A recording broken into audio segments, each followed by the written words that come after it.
evening, fellow Biafrans all over the world. Good evening, lovers of freedom. Good evening, ladies and gentlemen of the press. Good evening, friends of Biafrans. Good evening, the haters and the enemy of the Biafra people. And of course, the enemy of the Biafra government in exile. Let us go to the publicly available information about government in exile. It has occurred to us that many illiterate that Nigeria breed, many nincompoop that Nigeria breed, does not actually understand what government in exile means. When you come across some of the comments of people who are supposedly living in diaspora or those who claim to have been to school and studied in university, as we can see, some of them graduate after 6 months. They don't know what is government in exile. They actually laugh at us. They actually make joke about the government in exile. They say, you people are very foolish. You are talking about government in exile. You are prime minister in exile. And they make mockery of it.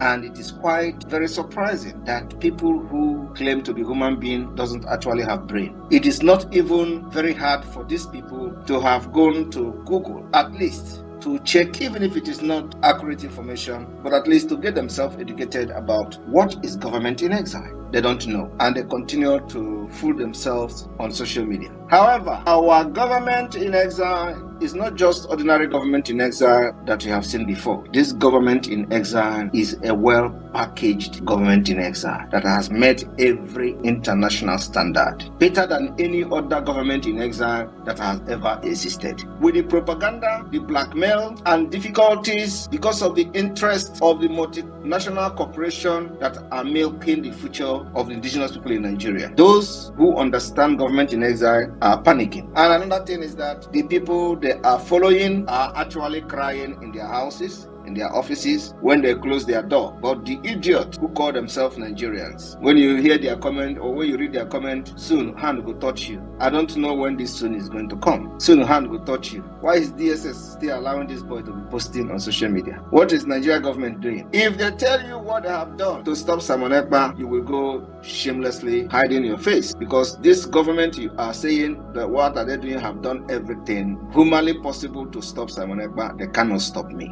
They cannot stop me because I know what I am doing and I will continue to do it to the best interest of Biafra. When you know your rights and what you do very well, nobody can take you for a ride. Some of you think that there is rocket science. There is no rocket science. Government in exile started as far back as we all can imagine. In the United Kingdom, where the Unilever purchased Nigeria and converted their company into Nigeria, you see today that some of you are dying out of your ignorance. There are governments in exile hosted by the United Kingdom. Today, our government in exile is being hosted by many countries. One is in the United States headquarters. Another is in Finland, where we have the European office, where Simon Ekpa is legally residing as a citizen. And of course, Biafra government liaison offices cut across Europe. Technically, everywhere where the Biafra liaison office is legally registered is a host to Biafra government in exile. This is what the idiots don't know. Now, in the United Kingdom, during the time the government in exile were making history, Belgium had its host in the United Kingdom. Czechoslovakia has its host in the United Kingdom. Greece government in exile. Greece, some of you are in Greece today, they had their host in the United Kingdom. The Netherlands government in exile. Netherlands, where you call Holland, they had their government in exile in the United Kingdom. Norway, this Norway that has oil, where so many people are living today castigating Biafra. Norway, once upon a time, had their government in exile in the United Kingdom. Poland once had government in exile in the United Kingdom. Yugoslavia had one upon a time their government in exile in London. These countries today has regained their independence. All of them, 7 of them. But idiots who went to Fulani nomadic design school curriculum could not understand what government in exile means and the functions of government in exile. But little research could have helped this idiot, but they cannot do research. The Biafra government in exile, officially Biafra Republic government in exile, has taken every responsibility of government for the interest of Biafra people.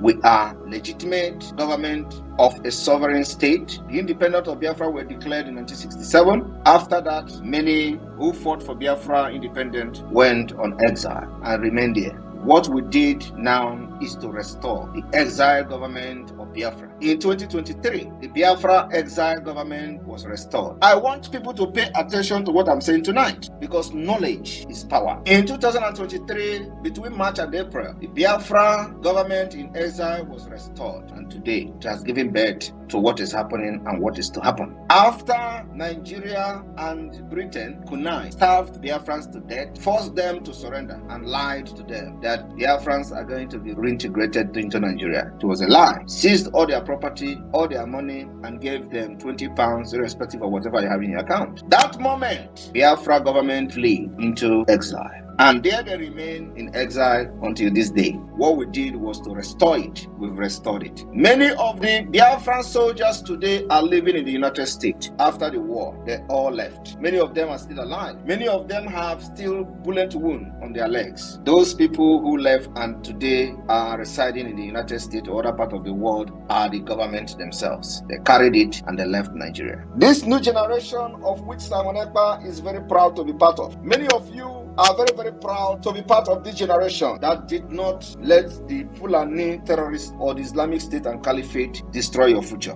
We have come and we restored it in exile. Now we are transiting and gradually stepping up the game to restore the lost independence of Biafra, using the Biafra government in exile. And today we can proudly and boldly say that we are semi-sovereign state. Semi-sovereign state in the sense that we are yet to have full control of the entire territory of Biafra, because government houses are still there, barracks under Nigeria are still there, police posts and police stations under Nigeria are still there. So for that reason, we remain semi-sovereign state. And because we are unable to exercise the legal power controlling the Biafra land, administering justice and all that, because we are yet unable to do that, that's why we reside in exile. At the same time, we have been able to set up the de facto government in the homeland, which make it a semi-sovereign state. While Nigeria is operating illegally their government in Biafra land, because we have given every Biafran son and daughter that is serving Nigeria a vote of no confidence. All of you witnessed that vote of no confidence organized by the Biafra government in exile. Everything is documented. We gave them vote of no confidence backed with over 2.5 civil disobedience, sit-at-home civil disobedience, and the other several civil disobedience or sit-at-home that we have used to delegitimize and gave them vote of no confidence. It is recorded, documented, and the facts and figures are there. Nigeria government has done everything to stop the sit-at-home. And even those who claim to be fighting for Biafra, they say sit-at-home is bad, sit-at-home is this, because they do not know what we are doing, using sit-at-home to do. They do not know the reason why everybody must sit at home to delegitimize Nigeria. They don't know where we are going to use it. They say some people are suffering, but those who understand freedom fighting knows that it is the least you can suffer, sitting at home. Today,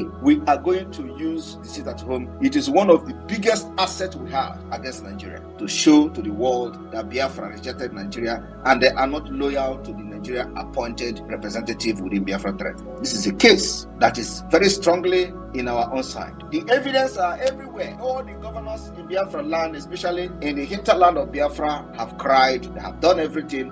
All the politicians, including the criminal senators, it is recorded on media, on newsprint, on TV, that they fought sit at home and we defeated them. There is no any other powerful evidence that Biafra government can use other than this sit at home. And today, you will know the power of sit at home with what is going to be unfolding going forward. So the sit at home has become the most powerful tool of the Biafra government. We have demonstrated that we control the territory of Biafra. We have demonstrated that the Biafra government in exile have ordered sit at home for the past 2.5 years, and Biafra people obeyed it. They will come with all manner of propaganda that it was forceful. Who will listen to that? Everybody knows that the government that has failed will do everything, try to discredit the government of Biafra. That is a normal thing. But in all this blackmail for the past 2 years, it did not stop sit at home. It did not move Biafra. It is a case that cannot be argued anywhere. Our people of Biafra, I want you to understand that the next phase we are going on will be very brutal, and will have a very strong case to present to anybody who care to know. Those who will only be hearing about the ruthlessness of the Biafra liberation going forward will be paying attention to listening to our stories. Our stories also is this particular hidden achievement of the Biafra government that the world are yet to listen to.